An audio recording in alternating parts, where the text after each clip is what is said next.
Assalamualaikum warahmatullahi wabarakatuh. Perkenalkan, saya Kuntum Febrianti Ningrum SSC MSc. Saya dosen tetap pada program studi S1 Biologi FMIPA Universitas Negeri Yogyakarta. Video ini saya susun sebagai bentuk pernyataan diri dosen dalam unjuk kerja Tridharma Perguruan Tinggi di bidang pengajaran yang menjadi salah satu komponen persyaratan utama untuk mengikuti sertifikasi dosen tahun 2026. Dalam video ini, saya akan menjelaskan mengenai salah satu mata kuliah yang saya ampu, yaitu Ekologi Perairan, yang akan saya sampaikan dengan pendekatan DIA atau Delivery, Interaction, dan Assessment. Mata kuliah Ekologi Perairan adalah mata kuliah wajib dengan bobot 2 SKS pada program studi S1 Biologi FMIPA UNY yang wajib diambil oleh mahasiswa pada semester 4. Mata kuliah ini membahas tentang struktur dan fungsi ekosistem perairan dalam konteks dinamika lingkungan dan pembangunan berkelanjutan. Fokus utama mata kuliah ini adalah membekali mahasiswa dengan pemahaman mendalam mengenai prinsip ekologi perairan, faktor lingkungan yang mempengaruhi kehidupan biota, serta mekanisme adaptasi organisme akuatik. Mata kuliah ini mendukung capaian pembelajaran lulusan prodi biologi dalam aspek sikap, menerapkan pemikiran logis, kritis, sistematis, dan inovatif dalam konteks pengembangan atau implementasi ilmu pengetahuan dan teknologi dengan mengangkat potensi lokal sesuai bidang keahliannya. Dalam aspek pengetahuan, menguasai prinsip dan aplikasi biologi, sumber daya hayati, dan lingkungan. Dalam aspek keterampilan, merumuskan solusi dalam memecahkan masalah terkait biologi melalui penerapan pengetahuan, metode biologi, dan teknologi yang relevan. Untuk mendukung ketercapaian CPL Prodi, mata kuliah ini memiliki 5 capaian pembelajaran, diantaranya menjelaskan konsep dasar ekologi perairan serta dinamika ekosistem perairan sebagai sistem yang kompleks dan adaptif, menganalisis struktur, fungsi, dan zonasi berbagai tipe ekosistem perairan berdasarkan data ekologis dan spasial, mengidentifikasi dan mengevaluasi dampak perubahan lingkungan terhadap ekosistem perairan, menerapkan prinsip-prinsip konservasi, pengelolaan berkelanjutan, dan restorasi habitat dalam konteks pengelolaan wilayah perairan, dan menunjukkan sikap tanggung jawab, kolaboratif, dan etika dalam pengamatan, analisis, dan pelaporan kondisi ekosistem perairan. Melalui perkuliahan ini, mahasiswa diharapkan mampu menguasai prinsip biologi lingkungan, berpikir kritis dan inovatif, serta mampu merumuskan solusi atas masalah biologi perairan secara ilmiah. Untuk sistem pembelajaran, mata kuliah ekologi perairan ini dilaksanakan secara tatap muka selama 16 kali pertemuan yang dijadwalkan selama 2 kali 50 menit untuk tatap muka, 2 kali 60 menit tugas terstruktur, dan 120 menit pembelajaran mandiri setiap minggunya. Dalam mata kuliah ini, saya menerapkan studi kasus dan pembelajaran berbasis proyek untuk mengasah kemampuan berpikir kritis mahasiswa. Pembelajaran tidak lagi pusat pada dosen, melainkan pada pemecahan masalah yang dilakukan secara berkelompok. Untuk sistem penilaian dilakukan secara objektif dan tertuang jelas dalam RPS yang telah disepakati di awal kontrak perkuliahan dan telah disahkan oleh Kepala Departemen Pendidikan Biologi. Adapun komponen penilaian terdiri atas kehadiran reaktifan sebanyak 5%, tugas 10%, UTS 15%, UAS 20%, serta studi kasus dan tim-based project sebesar 50%. Selanjutnya, mari kita saksikan cuplikan proses pembelajaran mata kuliah ekologi perairan. Selamat menyaksikan. Wassalamualaikum warahmatullahi wabarakatuh. Assalamualaikum warahmatullahi wabarakatuh. Waalaikumsalam warahmatullahi wabarakatuh. Selamat siang teman-teman. Siang. Bagaimana kabarnya hari ini? Baik. Alhamdulillah. Terima kasih sudah berkenan hadir pada pertemuan keempat mata kuliah ekologi perairan. Hari ini kita akan membahas terkait dengan ekosistem perairan yang ada di daratan, khususnya ekosistem sungai. Tapi sebelum kita memulai perkuliahan pada hari ini, mari kita berdoa menurut agama dan kepercayaan masing-masing. Berdoa, saya persilahkan. Baik, berdoa cukup. Oke, hari ini masuk semua? Masuk. Oke, alhamdulillah masuk semua. Tetapi kita harus tetap presensi ya, seperti biasa. Untuk presensi kita akses dari Ciakat, silahkan. Untuk token sudah saya kirimkan ke grup WhatsApp teman-teman, bisa teman-teman cek.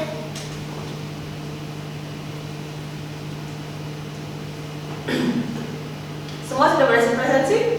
Oke, baik. Kita lanjut ke materi perkuliahan. Minggu lalu saya sudah menjelaskan terkait dengan struktur dan fungsi ekosistem perairan laut ya. Untuk minggu ini saya akan melanjutkan dengan struktur dan fungsi ekosistem perairan daratan. Ada yang sudah tahu kira-kira bentuk perairan yang ada di daratan ini apa aja? Yang sudah teman-teman ketahui? Sungai, oke, terus danau, ada lagi? Waduk. Kira-kira seberapa sih luas perairan yang ada di muka bumi ini kalau teman-teman tahu? Perbandingannya, pernah mendengar nggak luasan perairan yang ada di muka bumi ini berapa? Abraham mungkin? Kayaknya pernah dengarnya di angka 78 atau berapa ya? 78, satuannya apa? Persen. Oke, persen. Jadi kalau kita lihat perbandingan antara lautan ya, permukaan air yang ada di muka bumi ini, perbandingannya adalah 70/30%. Jadi untuk 30% daratan dan hampir 78%-nya itu adalah laut dan juga perairan daratan. Nah, kemudian hari ini saya akan menyampaikan terkait dengan tujuan pembelajaran kita yang pertama. Jadi dalam mata kuliah ini saya berharap teman-teman nanti bisa mengidentifikasi komponen ekosistem, khususnya ekosistem sungai ya, karena yang akan kita pelajari nanti ada ekosistem sungai, danau, dan juga ekosistem buatan juga. Jadi kita akan coba menganalisis bagaimana zonasi sungai itu terbentuk, kemudian bagaimana fungsi ekologis ekosistem sungai itu sendiri, dan yang terakhir saya akan menerapkan case method atau studi kasus yang bisa teman-teman lakukan secara berkelompok untuk menganalisis kondisi lingkungan sungai yang ada di sekitar kalian. Sudah siap untuk melakukan pertemuan hari ini ya? Oke, baik. Oke, kita masuk ke materi selanjutnya terkait dengan pembagian atau klasifikasi ekosistem perairan yang ada di daratan. Jadi kita bisa lihat bahwasannya berdasarkan kondisi arus ya, kita bisa lihat ekosistem sungai dan juga danau itu sama apa beda menurut kalian? Beda. Kalau kita lihat karakteristiknya, ada ekosistem perairan lautik dan juga ekosistem perairan letik. Seperti yang bisa kalian lihat di gambar tersebut. Jadi perairan lautik itu dicirikan dengan kondisi perairan yang selalu mengalir. Jadi kalau kalian lihat lautik itu apa sih? Gitu. Kalau kalian lihat sungai, kemudian apalagi yang ekosistem yang lain. Coba kalian lihat ekosistem apa saja yang kondisi airnya itu mengalir. Apakah hanya sungai? Tidak. Oke, tidak. Kalau ada tidak, berarti selain sungai apa? Jadi kalau misalkan kalian jalan-jalan tiba-tiba ada riverside gitu ya, kalau bahasa keren kita apa? Ya pinggir sungai, bantaran sungai, daerah aliran sungai gitu kan. Jadi ekosistem perairan lautik ini selalu dicirikan dengan adanya arus yang terus mengalir, jadi ada aliran air. Sedangkan ekosistem lentik ini dicirikan dengan arus yang stabil, jadi tidak ada arus di dalamnya, tidak ada pergerakan yang mengalir. Jadi kalau kalian lihat sungai itu akan selalu membentuk zonasi yang biasa kalian kenal dengan hulu, hilir. Kemudian kalau di wilayah perairan letik, ya perairan itu selalu menggenang. Arus perputaran arusnya itu hanya terjadi dari atas ke bawah, sistemnya upwelling. Untuk perairan letik sendiri bisa teman-teman contohkan apa saja? Danau, waduk, rawa. Oke, jadi dari ekosistem baik itu lentik maupun lautik itu sama-sama ada ekosistem alami dan juga ekosistem buatan. Jadi kalau misalkan di ekosistem lautik, ekosistem alaminya adalah sungai, sedangkan ekosistem buatannya adalah, coba kalian sebutkan contohnya yang ada di tempat tinggal kita di Jogja. Selokan Mataram. Ya, Selokan Mataram itu adalah ekosistem buatan. Ya, jadi kalau kita lihat lagi, kemudian sedangkan untuk yang ekosistem lentik ini adalah contohnya yang alami itu terbentuk seperti biasa secara alami, ekosistem danau. Kemudian yang buatan waduk, bendungan, ya. Jadi jangan sampai teman-teman ini menyalahartikan bahwasanya bendungan dan juga waduk itu adalah ekosistem lentik yang sifatnya alami. Ini adalah ekosistem buatan. Ya, dan tidak selalu ekosistem lentik buatan seperti bendungan atau waduk itu harus dibendung dengan bangunan yang besar. Cara pembuatannya memang dibuat dengan mengeruk, kemudian membuat untuk sedimentasi ataupun juga cadangan air. Oke, selanjutnya mari kita lihat, ini adalah beberapa konsep hulu hilir ekosistem sungai yang perlu teman-teman cermati ya. Jadi pada dasarnya bagian hulu itu selalu berdekatan dengan sumber mata air. Nah, sumber mata air ini biasanya berada di bagian yang jauh di atas karena arus air itu mengalir dari dataran yang lebih tinggi ke dataran yang lebih rendah. Tetapi biasanya satu jenis sungai, satu nama sungai itu tidak selalu memiliki nama sungai yang sama. Kalau kita lihat, teman-teman pernah ke daerah Kaliurang? Oke, Kaliurang. Kira-kira di sana itu yang terkenal sungai apa? Sungai Opak kok di Kaliurang. Di Kaliurang coba kalau ke atas. Sungai Boyong. Code dari bawah. Oke, Boyong. Kali Boyong ya nyebutnya. Sungai Kali Boyong itu kalau turun ke bawah, terus ke bawah itu ketemunya adalah ganti nama, bukan ganti nama ya, kalau kita lihat memasuki area perkotaan di Jogja, namanya menjadi Kali Code ya, Sungai Code. Kemudian nanti ke selatan terus dia akan bertemu dengan kali apa? Kali Opak. Jadi kalau teman-teman lihat nanti di peta Yogyakarta ya, kalian bisa melihat bahwasanya sungai yang disebut dengan Sungai Code bagiannya itu tidak kok mulai dari hulu, tetapi mulainya itu adalah dari wilayah mulai memasuki Riklot itu sampai area Batu. Jadi nanti teman-teman bisa lihat. Nah, kemudian pada bagian hulu, tengah, dan hilir itu biasanya akan kita jumpai yang namanya banyak seperti pemukiman atau yang lainnya.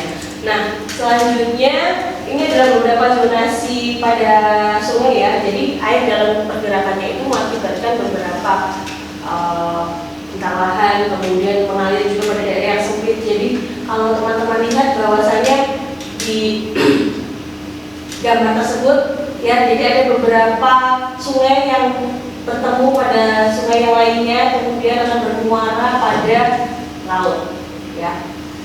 Nah, sungai yang ukurannya jauh lebih besar ini biasanya dinamakan dengan sungai utama, sedangkan cabang-cabang sungai ini adalah anak sungai ya. Nah, selanjutnya mari kita lihat pola aliran sungai. Jadi berdasarkan morfologinya, kemudian batuan penyusun dan erosi serta struktur geologi, itu sungai itu punya bentuk dan karakteristik yang berbeda. Jadi kalau teman-teman lihat di sini 4 tipe sungai berdasarkan morfologinya ya. Jadi ada yang bentuknya lurus-lurus aja. Pernah lihat? Bagaimana cara teman-teman mengenali atau bisa mengatakan oh ini sungainya lurus? Dari mana kira-kira? Dari arusnya. Biasanya sungai yang kondisinya lurus arusnya akan seperti apa? Lebih deras. Tapi kita juga harus memperhatikan debit airnya bagaimana. Kalau debit airnya kondisinya tinggi, maka arus akan semakin deras. Tetapi jika debit airnya tinggi, kemudian bentuk sungainya meandering atau berkelok-kelok, maka aliran sungainya juga akan lebih lambat. Nah, kemudian ada juga sistem yang seperti braided ya, seperti sungai Anyaman gitu. Ketika kalian ke lapangan mungkin kalian beranggapan, oh ini ternyata sungainya lurus-lurus aja nih, bentuknya lurus. Oh, ternyata di tengah-tengahnya ada daratan kecil atau ada bebatuan yang ini biasa disebut dengan sungai sistem Anyam gitu. Nah, kemudian ada juga yang terakhir ini anastomizing, itu lebih kepada hampir mirip dengan braided, tapi kalau anastomizing itu banyak sekali anak-anak sungai sebenarnya. Nah, yang selanjutnya ini berdasarkan sumber airnya tadi ya. Kalau kebanyakan sungai itu ada yang berasal dari sumber mata air, ada yang berasal dari debit air hujan ya, ada juga yang berasal dari sungai campuran. Nah, sungai campuran ini percampuran antara glacier ataupun juga dari apa? Dari hujan dan sumber mata air. Jadi ada sungai hujan, sungai glacier dan juga sungai campuran. Nah, lalu bagaimana teman-teman membedakan? Oh, sungai ini asal airnya dari air hujan. sungai ini dari mata air. Kira-kira dari mana teman-teman membedakan? Kalau yang sungai hujan itu debit airnya itu agak fluktuatif, Iya. jadi gampang jumlah debitnya kadang lebih tinggi, gitu, tergantung curah hujan. Fluktuatif berdasarkan curah hujan. Kalau mata air, berdasarkan mata air, biasanya dia akan lebih tenang, lebih jernih. Ini kadang berdampak ketika teman-teman melihat kondisi di lapangan. Jadi misalkan kalian ke Kali Boyong, di Kali Boyong itu kalau teman-teman lihat bahkan hampir tidak ada air yang keluar dari permukaan tanahnya. Tapi begitu turun ke bawah, nanti akan bercampur dengan masukan inlet dari dalam daratan, sistem pertanian dan yang lain-lain. Kemudian juga bisa berasal dari air hujan. Nah, makanya untuk mengidentifikasi hal tersebut, kalian perlu tahu bagaimana struktur ataupun juga morfologi dari sungai yang kalian teliti. Kalau misalkan kalian bermain ke daerah Bantul, ya Sungai Opak misalkan atau Sungai Progo, ya di Kulon Progo, semakin ke selatan debit airnya itu akan semakin banyak atau semakin sedikit. Ada yang sudah pernah ke Kulon Progo? Sudah tapi beda sungai. Oke, sudah tapi nggak lihat sungainya. Berarti besok kalian harus jalan-jalan di praktikumnya ini, harus jalan-jalan ke sungai-sungai yang ada di sepanjang pantai selatan Jogja nih ya, supaya kalian punya gambaran. Jadi di sini tuh banyak loh sungai-sungai yang bisa kalian gunakan untuk pembelajaran.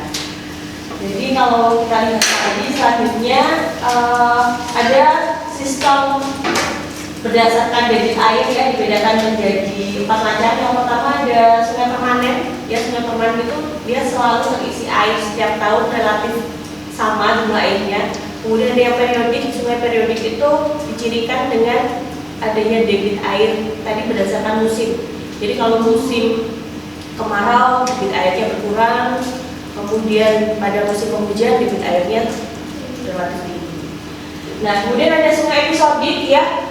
Ada sungai emerald juga. Jadi sungai emerald ini bahkan hanya ada airnya ketika musim hujan saja.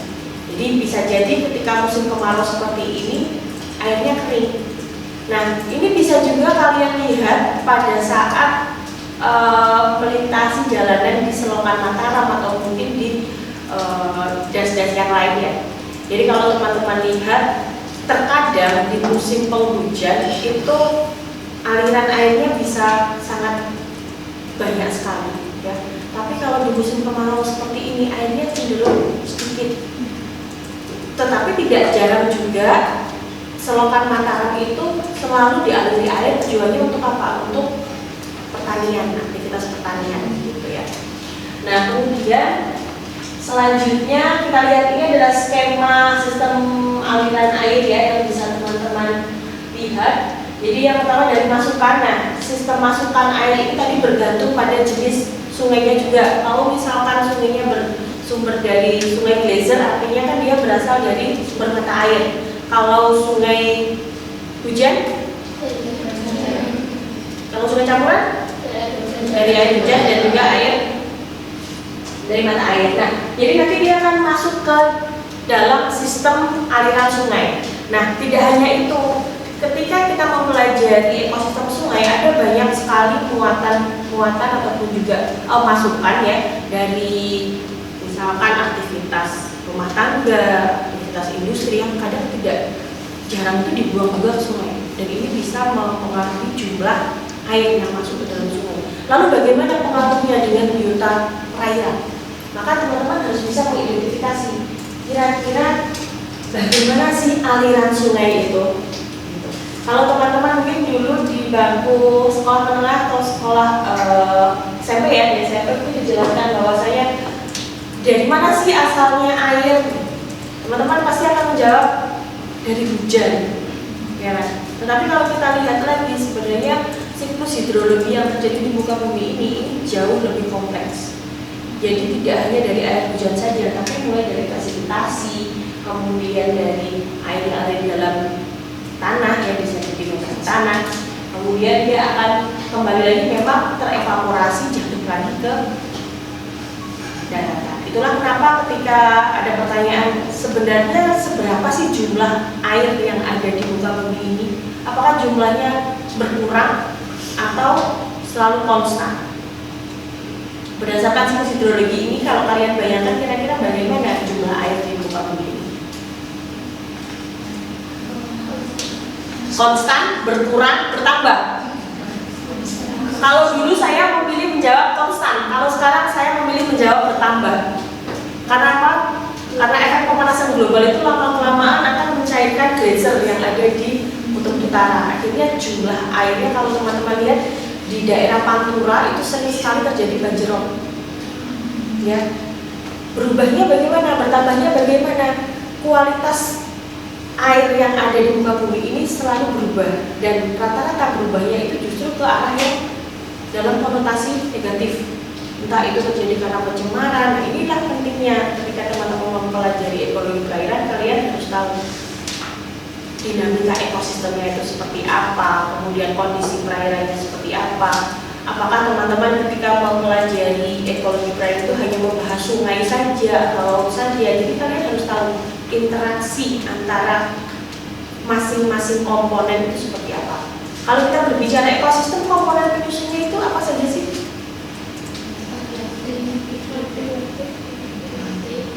Tetra mungkin? Komponen penyusun ada biotik, abiotik. Oke, ada komponen abiotik dan juga komponen biotik. Di mata kuliah ekologi, teman-teman sudah belajar ya, sudah bisa mengidentifikasi mana komponen biotik dan juga komponen abiotik yang ada dalam suatu ekosistem. Oke, baik. Terkait dengan siklus hidrologi, ada yang mau membantu saya untuk menjelaskan bagaimana siklus hidrologi atau siklus air yang ada di muka bumi ini? Silakan, ada yang mau membantu? Saya ini Oke, Pak Valeria, silakan. Maju aja. Jadi Bu, menurut saya siklus hidrologi itu bermula dari penguapan. Lalu dari penguapan itu mengalami kondensasi Bu. Lalu dari kondensasi itu mengalami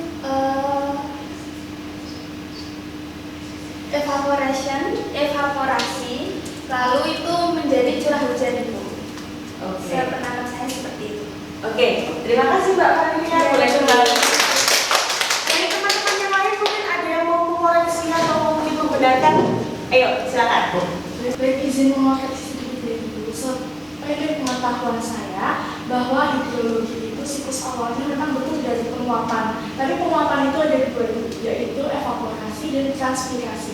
Evaporasi sendiri itu adalah penguapan dari air-air yang ada di daratan, contohnya dari danau, sungai, lautan, gitu. Kemudian kalau transpirasi itu seperti apa? Transpirasi itu dari tumbuhannya itu. Tumbuhan itu kan akan mengeluarkan air sebagai hasil dari fotosintesis atau sebagai bentuk penguapan mereka. Nah, itu disebut transpirasi. Kemudian setelah penguapan itu baru membentuk suatu awan atau yang disebut sebagai kondensasi. Nah, kondensasi ini akan terbawa angin. Nah, anginnya itu biasanya lebih ke suatu daratan yang lebih rendah atau tekanan udaranya yang memungkinkan untuk bisa menciptakan presipitasi atau hujan. Kemudian setelah hujan turun ke bawah, itu ada yang dinamakan infiltrasi. Jadi ada beberapa air hujan yang diserap oleh daratan dan ada beberapa yang kembali lagi ke matahari. Oke, terima kasih. Kita beri close dulu. Oke, terima kasih. Teman-teman sudah pada hebat semua ternyata ya. Kita sudah bisa memahami siklus hidrologi, bagaimana prosesnya terjadi dengan mulai dari yang tadi dijelaskan dengan sangat sederhana, kemudian yang lebih kompleks lagi. Jadi benar sekali bahwasanya proses ataupun juga siklus air atau yang bisa kita kenal dengan siklus hidrologi ini bermula dari penguapan. Penguapan ini tidak hanya terjadi dari badan air saja, tetapi juga dari tumbuhan, kemudian juga di daerah daratan. Jadi tidak hanya di bagian perairan saja, di daratan pun juga mengalami penguapan. Nah, dari evaporasi dan juga transpirasi ini, setelah terjadi kondensasi, nanti kumpulan awan ini yang biasanya kalian lihat hitam pekat gitu ya, dia nanti akan bergerak ke daerah yang tekanannya biasanya jauh lebih rendah, kemudian terbawa oleh angin. Dan ketika terjadi perbedaan suhu, maka awan tersebut akan mengalami presipitasi atau yang bisa kita kenal dengan hujan, maksud dari hujan. Nah, air-air dari hujan ini kira-kira kemana larinya? Apakah semua akan mengalir ke laut, ya, atau ke sungai? Tidak. Jadi ada yang namanya penyerapan ya. Jadi infiltrasi masuk ke dalam tanah, menjadi cadangan air. Kemudian ada juga yang terbawa oleh aliran sungai. Nah, lalu bagaimana ketika air-air ini tidak bisa meresap atau tidak bisa masuk ke dalam permukaan tanah? Akibatnya terjadi adalah banjir. Ini yang bisa kita lihat di wilayah perkotaan. Bahkan kita bisa lihat di Jogja itu kalau sudah mulai hujan ya, debit airnya menumpuk, sungai-sungai itu debit airnya tinggi, maka daerah bantaran sungai itu akan terancam banjir. Nah, lalu bagaimana? Ini kita masih membahas tentang faktor abiotiknya. Lalu bagaimana dengan kondisi biotiknya? Kalau kita lihat ya, di sungai itu kan terdiri dari biota perairan. Nah, biota perairan yang paling banyak kita jumpai di sungai ini ada bentos, nekton, dan juga plankton. Kita sudah sampai di akhir sesi perkuliahan. Nah, saya ada tugas untuk teman-teman. Jadi silahkan teman-teman membentuk kelompok ya. Mungkin bisa 5 sampai 6 orang per kelompok. Silahkan, di sini sudah saya cantumkan tugas dan juga jurnal. Jadi silahkan teman-teman klik link yang ada di sini. Saya sudah kirim ke grup. Silahkan dibuka grupnya dan diakses. Yuk kita mulai membentuk kelompok. Kurang lebih waktunya 10 menit untuk berdiskusi, cukup?